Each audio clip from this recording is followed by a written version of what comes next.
Bismillahirrahmanirrahim. Assalamualaikum warahmatullahi wabarakatuh. Saya Maila Faiza Safira Amalia dari Fakultas Usuluddin Universitas PTIQ Jakarta. Saya kelas 5E. Saya di sini akan membacakan dan menjelaskan sedikit mengenai tafsir surah Al-Kautsar dari kitab Madarikut Tanzil wa Haqaiqut Ta'wil karya Imam An-Nasafi. Sebagai bagian dari tugas UAS mata kuliah studi naskah tafsir dengan dosen pengampu Ustadz Tubagus Hasan. Saya mulai dengan membacakan ayatnya terlebih dahulu. A'udzu billahi minasyaitonir rajim. Bismillahirrahmanirrahim. Inna a'tainakal kautsar fasholli li rabbika wanhar. Inna syani'aka huwal abtar. Inna a'tainakal kautsar. Ayat yang pertama. Artinya, sungguh kami telah memberimu Muhammad nikmat yang banyak. Inna a'tainakal kautsar huwa fau'alun minal kathrati. Al-Kautsar di sini itu mengikuti wazan fau'alun dari lafadz al-kathrati. Wa huwa al-mufratul kathrati. Al-Kautsar di sini adalah kelimpahan yang melimpah. Wakilah huwa nahrun fil jannah. Dan dikatakan di sini Al-Kautsar itu adalah nahrun fil jannah, sungai di dalam surga. Ahla minal asali, yang rasanya lebih manis dari madu. Wa asyadda biyadun minal labani, lebih putih daripada susu. Wa abrada minas salji, yang lebih dingin daripada salju. Wa alyana minaz zubdi, lebih lembut daripada mentega. Hafatahu az-zubru jaddin, yang pinggirannya, tepi-tepinya itu terbuat dari batu zamrud. Wa awanihi min fiddatin, dan peralatannya atau wadah-wadahnya itu terbuat dari perak. Wa an Ibni Abbas radhiyallahu anhuma, dan menurut Ibnu Abbas radhiyallahu anhuma, wal khairul katsiru, Al-Kautsar itu adalah al-khairul katsir, kebaikan yang melimpah, kebaikan yang banyak. Faqilalahu, ketika dikatakan kepadanya, inna nasan yaquluna wa nahrun fil jannah, bahwa ada banyak orang yang mengatakan, yang berpendapat wa nahrun fil jannah, bahwa Al-Kautsar itu adalah sungai di dalam surga. Faqala, maka Ibnu Abbas menjawab, huwa minal khairil katsir, bahwa Al-Kautsar itu adalah sebagian dari kenikmatan yang melimpah, sebagian dari kebaikan yang melimpah, kebaikan yang banyak. Di ayat pertama surah Al-Kautsar ini menekankan di sini tentang Al-Kautsar, menggambarkan tentang Al-Kautsar. Apa itu Al-Kautsar? Di sini digambarkan tentang nikmat yang banyak, nikmat yang besar, kebaikan yang melimpah. Di antaranya ada sungai di dalam surga. Yang tadi deskripsinya sudah dijelaskan, bahwa rasanya itu lebih manis dari madu, airnya warnanya lebih putih daripada susu, dinginnya lebih dingin daripada salju, lembutnya lebih lembut dari mentega, bahkan tepi-tepinya terbuat dari batu zamrud, dan wadah-wadahnya terbuat dari emas. Dan di sini terakhir menurut Ibnu Abbas radhiyallahu anhuma, bahwa Al-Kautsar itu adalah al-khairul katsir. Beliau berpendapat Al-Kautsar itu kebaikan yang melimpah, kebaikan yang banyak. Dilanjut ayat yang kedua, fasholli li rabbika wanhar, maka laksanakanlah sholat karena Tuhanmu dan berkurbanlah. Fasholli li rabbika, maka laksanakanlah sholat karena Tuhanmu.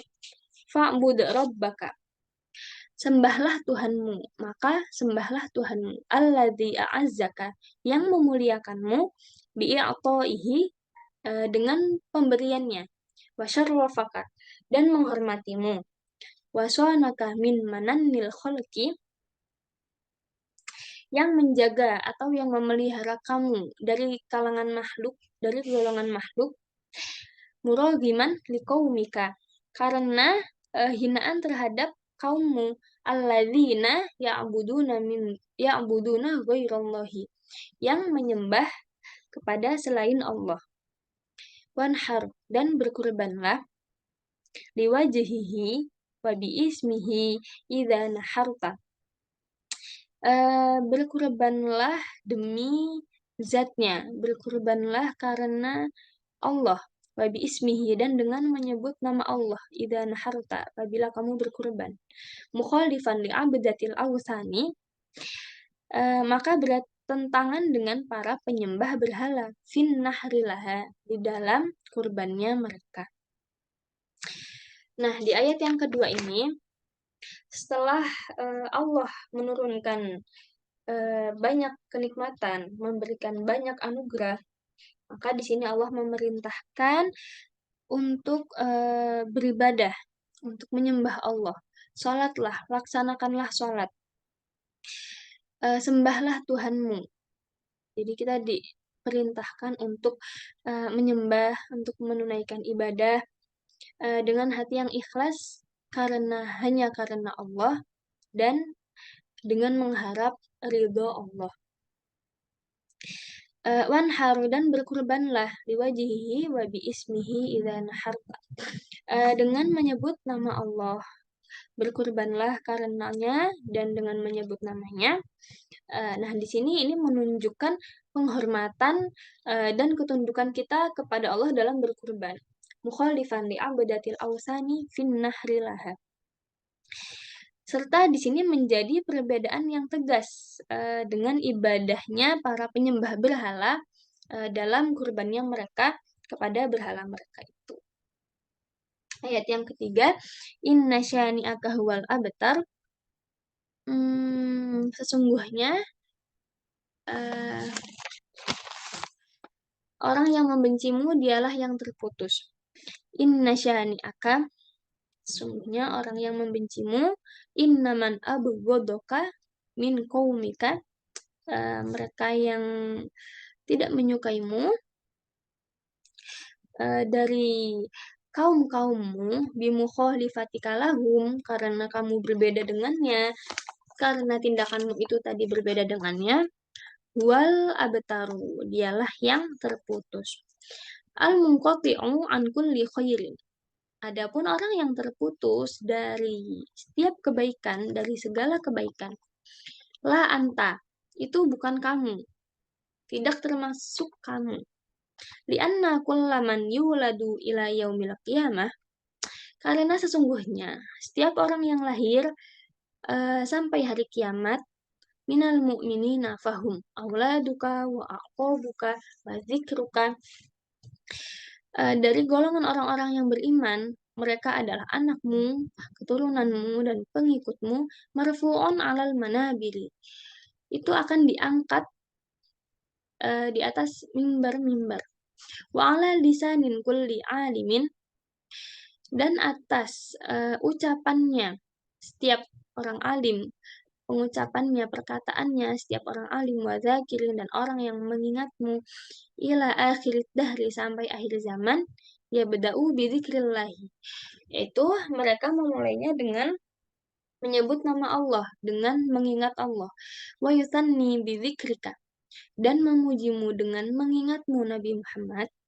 walaka fil akhirah, dan bagimu Muhammad di akhirat nanti, mala yadkhulu tahtal wasofi, tidak masuk ke bawah barisan famis lukala yuqalu lahu abtarun, maka oleh karena itu tidak dikatakan kepadamu abtarun, terputus.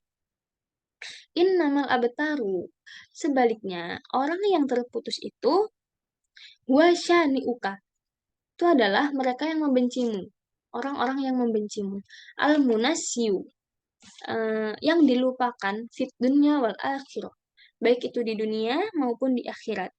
Kila nuzilat fil Ashi bin Wa'il, dikatakan turunnya ayat ini, bahwa turunnya ayat ini adalah berkaitan dengan Al-As bin Wa'il. Samahu al-abtaru. Dikatakan buat As bin Wa'il ini disebut abtar, terputus. Wal abtaru, dan adapun abtar itu alladzi la aqbalahu, yang tidak mendapat balasan baginya. Wahwa khobronun, wahwa faslun. Dan dua kabar ini, dua berita ini, wahwa faslun, itu sudah dijelaskan dengan rinci. Nah, di ayat yang terakhir ini, inna syani'aka huwal abtar, ini adalah pengembalian ejekan. Jadi sebab turunnya ayat ini adalah karena Nabi yang diejek oleh kaum musyrik sebagai orang yang terputus keturunannya. Lalu di sini Allah menampik ejekan itu dengan memberikan Nabi, dengan menggembirakan Nabi, dengan membahagiakan Nabi. Dengan ayat-ayat yang sebelumnya ini tadi, yang sudah dijelaskan di atas tadi.